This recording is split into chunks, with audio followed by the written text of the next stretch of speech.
Is my hair okay? You got to say action first, My Jason. hair. Is that my hair okay? Actually, no, you got like a toll piece sticking out there. Right. Oh, sorry. Didn't see you there. Hey, I'm Steve. I'm Sean. And this is Acro Media's High Five.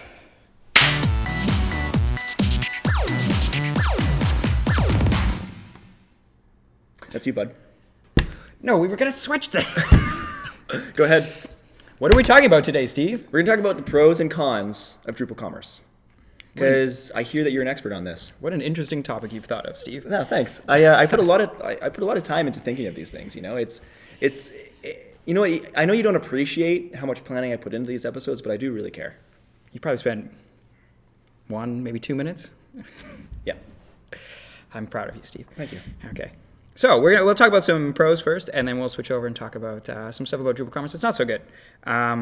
First thing is, and probably the best part about Drupal in general, and this extends to Drupal Commerce, is it's a really flexible framework. You can do anything you need to do with it. If you have a weird, like if your product is not standard, if you have an odd checkout flow, if you need to ask people weird options, it's set up for that. It can be customized to do whatever you need it to do.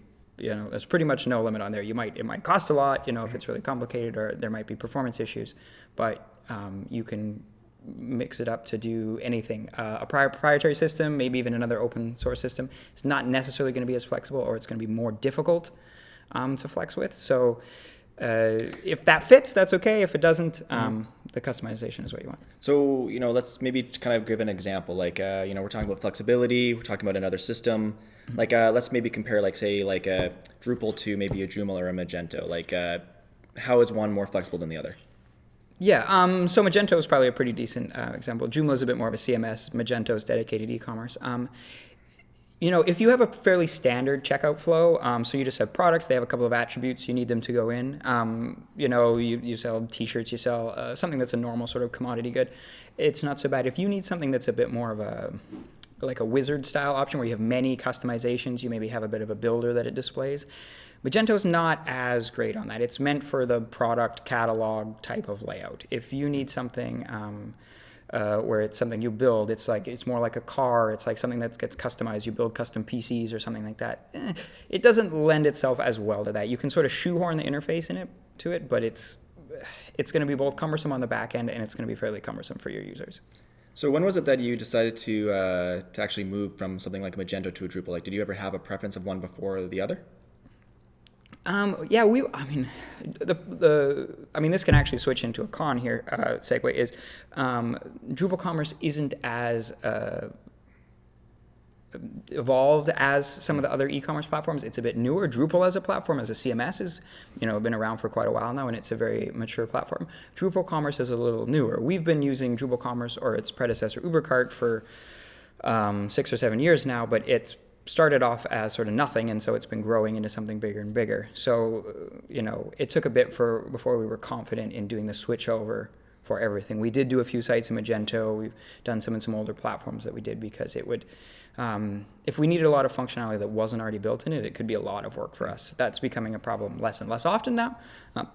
But, so we did switch because of the flexibility, but that was one of the things holding us back. And, in terms of flexibility, what's something that you've done recently that can kind of prove that it is flexible? We do some pretty difficult layouts for ordering phones. And so with phones, there's lots of there's rate plans and terms and accessories, and there's a lot that comes into sort of building a phone package. And getting subscription things like a rate plan is not the same as buying a product. It has monthly costs. Sometimes buying certain stuff lets you buy other stuff, and you have to combine them together to hit, a specific monthly rate that might give you access to certain details and stuff. So we have some very customized product pages that I think there's not much else platform-wise that we could do it in. It would almost certainly have to be an open source setup, and even then, a lot of the e-commerce ones, if we tried to do it in Xcart or something like that, it would be a lot of work, and I'm not sure it would even be completely possible. Okay. One of the things that I know about Drupal to be awesome is the fact that it's open source. Maybe should we just even define that for people watching in case they're not sure what the difference of that is? Open source, oftentimes it's sort of synonymous with free. That's not really what it means. What it means is you have access to the code. So you can change the code to do whatever you want. You have to be a developer probably to do that, but you do have that ability. So if something isn't open source, You can't change it. You can only change it within the parameters. If it has some settings, sure. If it doesn't have the settings to do that, you're just out of luck. There's literally nothing you can do. Maybe you can build a second program that does that or something, but you have to build something entirely separate. If the functionality isn't there, the only thing you can do is hope that the company that makes it adds that functionality. And if they don't, tough. You know, you're basically SOL. You have to hope that they want to. Maybe you can pay them a bunch of money to do that, but if you're just one of their customers, they honestly probably don't give that much of a shit about you. I mean, yeah, they probably like their customers, but if it's not a priority for them, you know, why would they bother? They're into the platform for everyone, not just the platform for you. And so that's the detriment there. Whereas if something that's open source, you can always hire some developers to add on to it. It's maybe not the most cost-effective thing, but it is possible. And so that's why you want something that's open source for that benefit. If you're totally fine with what the closed source product has and you never want to change it, you're okay. Maybe it's a better deal. But you know, if you think you're going to need to change, probably you go with open source. And then you can't get stuck into licensing agreements if you have a proprietary system. They could also change the licensing agreements and say, oh, now you used to pay $100 a month, now it's $200 a month, now it's $1,000 or something like that.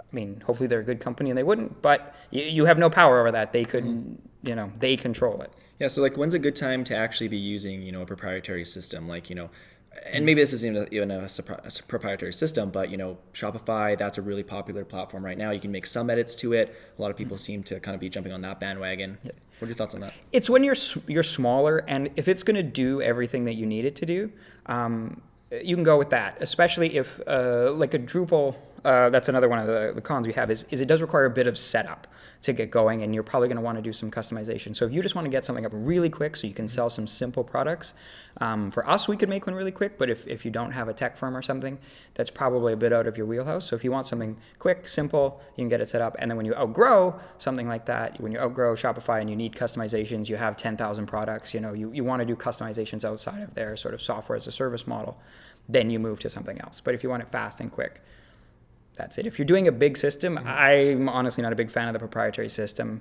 in any instance for the big setup if you're going to need customizations, because it's just always going to sort of tie you to that one client, one company, and now your business is tied to their business. So yeah, if I'm talking to a client of ours or something like that, and they're talking about, you know, growing their business and expanding and have more product customizations, you know, it's looking like, you know, the only option is custom e-commerce. Really, it's in terms of if you need to do pretty much have a unique flow. Yeah, if you're not doing something custom, it better have every feature you are ever going to need ever. And you probably haven't even thought of what all those are. And your business model is probably going to change since then. So if you're really confident in that, which I don't know how you could be, go with that. But you know, if you think your business model is going to change or grow at all, go with something that can be customized. Maybe it's not Drupal Commerce, but go with something that's open source that you have control over. If you go with a proprietary one, you're at their whim. So it better be damn good at the start. I can agree with that. Well, I'm so glad that you agree. Your approval means so much to me. Yeah, man. I appreciate that you know that. Is there anything else that you want to add? Anything about, you know, any on the pro side, anything on the con side? Yeah, I got a couple more things. We'll talk about some cons because we've kind of glossed over that a little bit, and not everything about Drupal Commerce is perfect. I touched on it before. There's lots of configuration you need out of the box. That's getting better, but I mean, the strength is its customization, so it's not big on the canned solution. So if you want to get something up really, really fast, it's not that easy, and it's probably not something that Shopify site as a business owner you can probably set up yourself. A Drupal Commerce site, probably not. You need someone with tech experience, like maybe your in-house, you know, IT can do it or something, but you have to have some tech savvy to set it up. Do you feel privileged that you get to use Drupal? I wouldn't say I feel privileged. Do you feel like you might be? I'm not like the chosen one or something. Do you feel like you might be blessed? I feel like I'm better than everyone, but that's sort of, you know, that's fair. not specifically Drupal related. Okay, you know, fair that's enough. more of an intrinsic part of my being. I felt like I was trying to get you a point to drop a hashtag blessed down there that we get to use Drupal. I wasn't picking up what you're throwing down, Steve. Okay, I'm perfect. sorry. Yeah. All right, now that we know that, is there anything else you want to add, or should we kind of sum this up with the too long didn't read? Just one more little bit that I did want to touch on, and then we can roll into the too long didn't read. For the biggest problem I would say with Drupal Commerce is the third-party support is a little weak still. If you need integrations with lots of other setups, you can always build them. Of course, it's great. It's super modular. It's open source. It lets you do that. But if you just want them to work and you want them to be cheap, I mean, the real major ones, they're probably there. The sort of tier 2 ones, probably not. We're working on that. It gets better all the time, but that's the weakness. I think the trade-off of the flexibility is well worth it, but it's probably our biggest weakness and the weakness of Drupal Commerce in general that we try to work around. All right, sum it up for us today. You should go with custom e-commerce for sure. Drupal's really good at being custom. If you need something simple, quick, go with an out of the box thing, go with Shopify, go with something else like that. Shopify, actually go with that one. It's pretty good. All right. So yeah, guys, if you want to subscribe to our channel because you think what we're talking about is pretty interesting, go ahead and do that. If you comment or have a question, we'll do our best to answer those. Sean, do you have anything else to add? Follow us on Facebook, pretty please. Only our moms follow us, and it's really embarrassing. We have 2 followers. Yeah, but it's just our moms. My dad doesn't even follow me. He's ashamed. And that is probably true, actually. I met your dad. Well, now I'm just depressed. You can also check out our blog on our website, acromedia.com. We'll probably post lots of stuff on similar topics like this. Thanks, man. This is Steve signing out. And this is Sean, and I'm not saying something corny.